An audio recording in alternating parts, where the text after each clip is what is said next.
Is Final Fantasy XVI the best JRPG ever made? Is it the best Final Fantasy in the series? Was Final Fantasy XVI the magnum opus of the entire Final Fantasy series? Let's dive into this, and as a rabid Final Fantasy fan who absolutely adores the series as a whole, I have been playing Final Fantasy XVI since release like a wild animal, and I've enjoyed every second of it. Now, the series of Final Fantasy is long, and the beautiful thing about it is that Final Fantasy means something different to each fan. To me, Final Fantasy has always been two things: beautiful worlds and awesome stories. Because of Final Fantasy on the NES, I became a fan of RPGs in general. You could say that my entire channel wouldn't even exist without the Final Fantasy series, because even for MMOs, Final Fantasy XI and Final Fantasy XIV both brought me, in their own ways, to making content on YouTube. With my definition of what Final Fantasy is, let's talk about Final Fantasy XVI and how I think this really is the ultimate release for the entire series. Final Fantasy has always been about change, about innovating combat, about telling brand new stories, introducing us to brand new worlds, and inviting us to love the characters they present to us. I went into Final Fantasy XVI hoping it would be a masterpiece, but worried about the changes. Could I really accept this as a JRPG and a Final Fantasy while having control over really only one character in an action-based combat system? Would the characters hold me to the end? Would the story grip me and be something I contemplate and want to revisit every so often throughout my life, as some of the classics do? The answer is yes. Final Fantasy XVI tells an intense story, and I want to emphasize intense. I won't be spoiling any of it in this video, but you can expect some very dramatic and drop your jaw kind of moments on a consistent basis with Final Fantasy XVI. You can expect twists and turns in the plot and mouth-breathing cinematics that will both warm your heart and break it into pieces, sometimes within the same scene. The story is raw and real. It emulates war and the cost of fighting back, the suffering of peoples in such a believable and immersive way that once you start your journey, you are sure to finish it. And long after the credits, you will be remembering the characters, the journey you took, and the decisions that were made to bring it to its climax. Final Fantasy XVI's most controversial features are some of its strongest. The combat isn't something like Elden Ring's, and it's not like Devil May Cry either. No matter what some people may say, it is its own. And I hope more game companies take note. It's simple, but it's complex if you want it to be. It can be punishing if you want it to be, but it can be easy if you want it to be that. The addition of items to make combat easier makes Final Fantasy XVI accessible, but go without them and you will find a challenge, but not an overly difficult challenge. And after you have defeated the game, you can play again and crank the difficulty up even further, which I certainly plan to do, because I genuinely love the combat.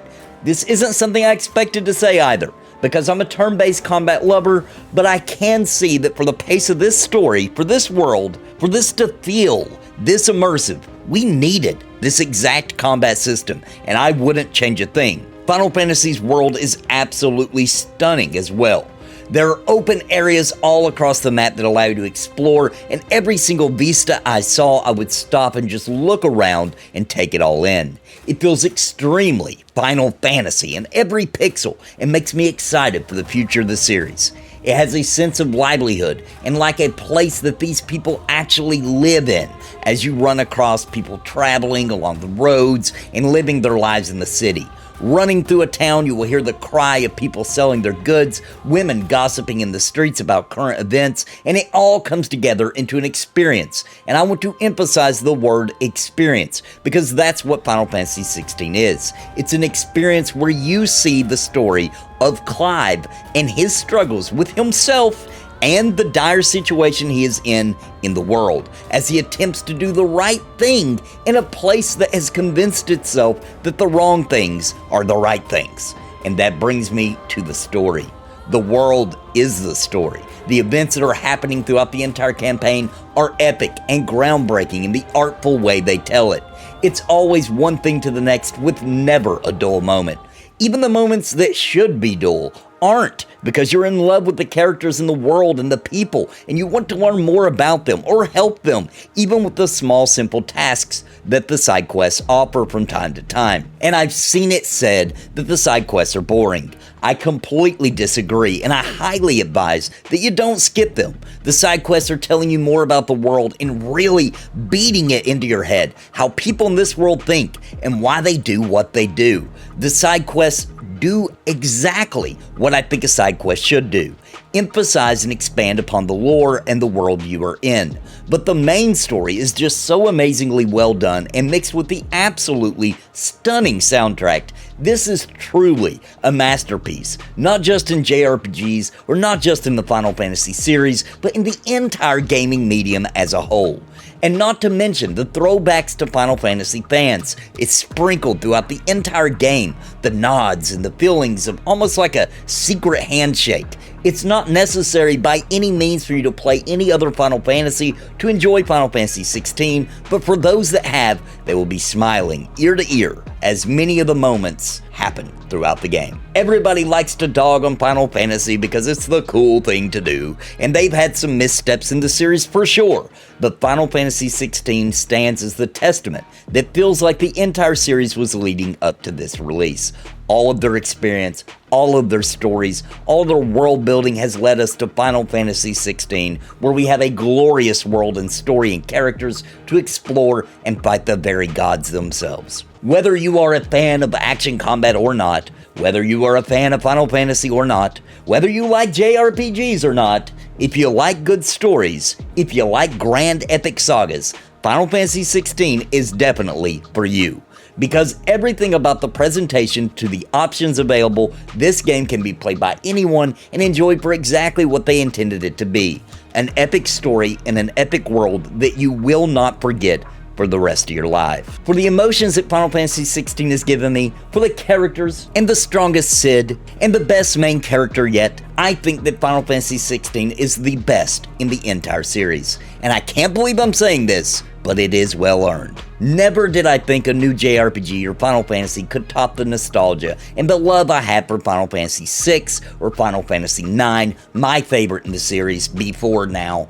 But here we are, and Final Fantasy 16 is now the king of JRPGs for me. And it's not even a turn-based combat system in the game, it's just incredibly that good.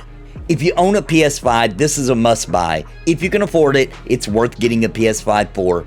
If you can't, then it's coming to PC later on, and you must grab it when you can. The only people I can see wouldn't enjoy this is the ones that don't appreciate stories. I hope you enjoyed the video. Now take to the comments and let me know what you think about Final Fantasy 16 and my assessment of it. And please like and subscribe to help the channel out. And until next time, my friends, God bless and happy gaming. I want to give a very special thank you to the members of Napalm for your contributions month over month in keeping me full time. You help me pay the bills so I can keep streaming and pumping out content, and I truly appreciate all of you. Thank you so much, and I think you might be interested in becoming a member of the channel. Please click the join button down below the video for more information and join our family. And I want to give an extremely big shout out to the Lords of Napalm: Bounty Code, Jared Woodhouse, Dimeblows, Farthest Reach, Sparrow, Christopher Hensel, Random Rob, Zelik Lived, Rodney Mom, Vander, Galerain Moonsong, What's the Takeaway, Trips, Bad Wolf Gaming, Richard Glass, Chrono Guru, Cobalt, and the Cyber Nomad Witcher. Thank you for your highest tier membership.